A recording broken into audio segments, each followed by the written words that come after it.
Upmixer is the third plugin in the new Fuse Audio range of OCELOT Studio Essential tools, and with this plugin you can make any mono track stereo. Now, if you want to hear the effect of this plugin in this video, make sure to use proper speakers or use headphones. It's all about stereo. The method Upmixer uses to create stereo from a mono track is a modern take on an old studio trick. One channel gets small frequency cuts, while the other gets boost in the exact same spots, and vice versa.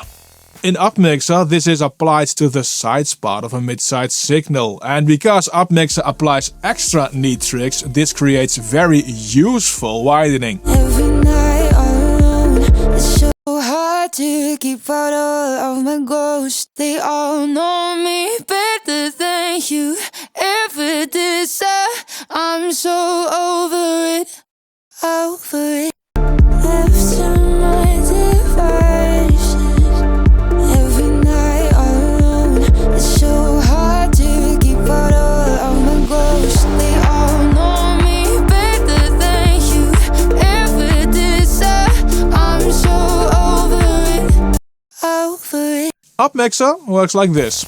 The mid is the original audio, and from there the sides are created with that EQ split. This EQ side split channel is added back with a tiny delay. You can see it here, I rendered the sides only. This delay isn't fixed, it sits between 1 milliseconds and 10 milliseconds depending on the frequencies. This overall delay is very much tuned to the sweet spot.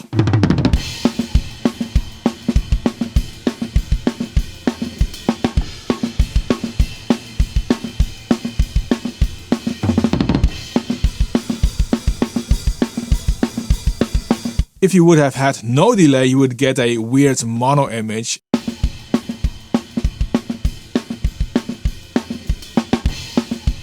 And anything later will be an out of phase sounding delay. By the way, if you look at the rendered file more closely, you can clearly see the opposite phase of both channels, which is very typical for a sides signal. Now, because of how this mono to stereo is created, the widening is 100% mono compatible. Free,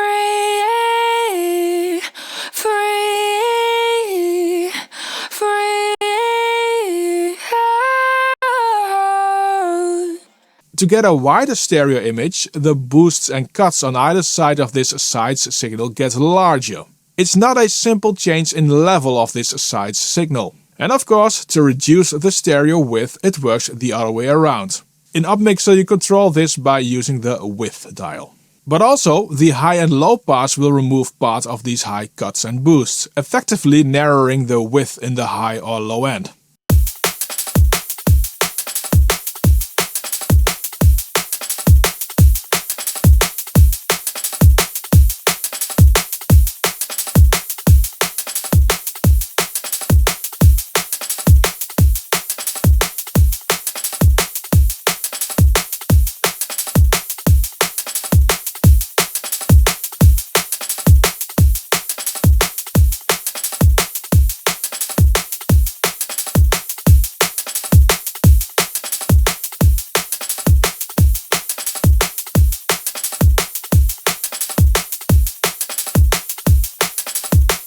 Because this plugin is messing with the sides part of a mid-sides signal, there is a chance you can mess up the phase correlation between the left and right side. Because of that, just to be safe, the plugin has a phase correlation meter included here below.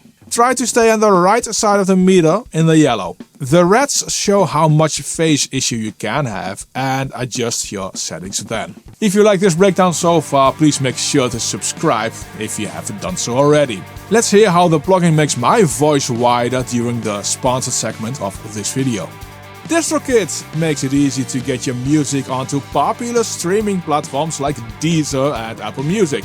You'll get unlimited uploads and keep 100% of the royalties you earn from your streams. Use the link in the description of this video to get 7% off of your first year and find out why so many artists are using DistroKid to distribute their music. The boosts and cuts in Upmixer are rather sophisticated, as you can see. Nothing straightforward. In comparison, here's BX Stereo Maker. These curves avoid having a bias towards left and right side, depending on the frequencies of your audio track. This bias was very much audible with GMG Sound Wildfire, for instance.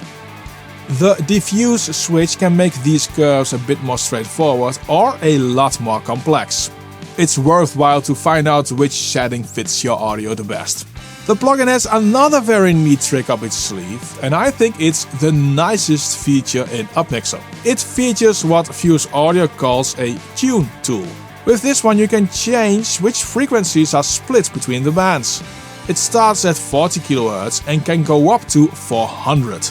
This makes a huge difference because this will allow you to find the sweet spot for the stereo widening.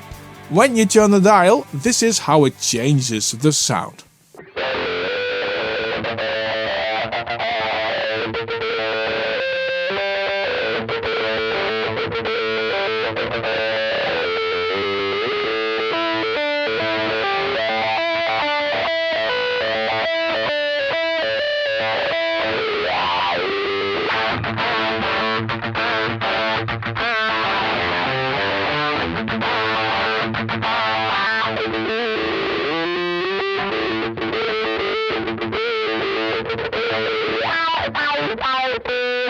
Upmixer is a very cool tool to create stereo for mono tracks, and I think it's one of the best available right now.